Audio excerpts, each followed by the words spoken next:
Le sujet aujourd'hui, c'est les alliances dans le Nouveau et dans l'Ancien Testament, avec une question. Sommes-nous toujours soumis à la loi de Moïse? Alors, il faut savoir que Dieu a établi plusieurs alliances avec son peuple, dont deux que l'on ressort principalement et que l'on va voir aujourd'hui.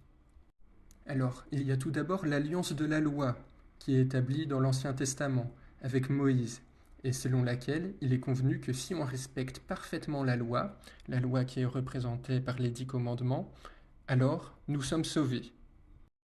Sauf que, sauf qu'il y a un problème. Le problème, c'est que personne n'arrive à être 100% juste aux yeux de la loi.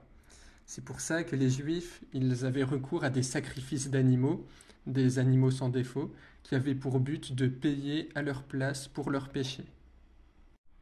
Ces sacrifices symbolisaient un sacrifice beaucoup plus grand, qui devait intervenir plus tard. C'est le sacrifice de Jésus sur la croix.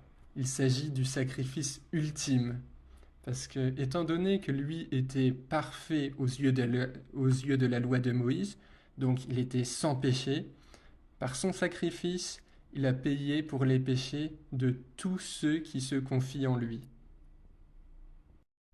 Et c'est par cet acte que l'alliance de grâce est conclue.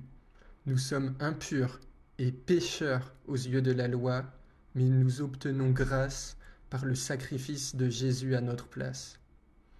En résumé, Dieu n'a pas annulé l'alliance de la loi, il ne revient pas sur ce qu'il a dit, car nous avons toujours pour ordre d'essayer de respecter cette loi. Mais l'alliance de grâce, elle est plus forte, elle est plus glorieuse, donc notre culpabilité est effacée aux yeux de Dieu si nous reconnaissons Jésus comme Sauveur et Seigneur.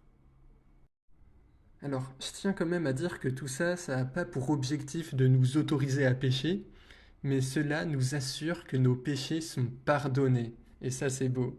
Et que quelqu'un qui aime Dieu, de toute façon, il ne voudra pas attrister Dieu en faisant exprès de désobéir à la loi. Et Dieu voit nos cœurs, on ne peut pas le tromper, donc on peut pas le bluffer, le manipuler. Non, ça, on ne peut pas le faire. Et pour conclure, je vais mettre en note quelques versets qui confirment ce que je viens de dire, parce que tout ça, c'est pas moi qui l'ai inventé, c'est dans la Bible, donc je vais mettre la source.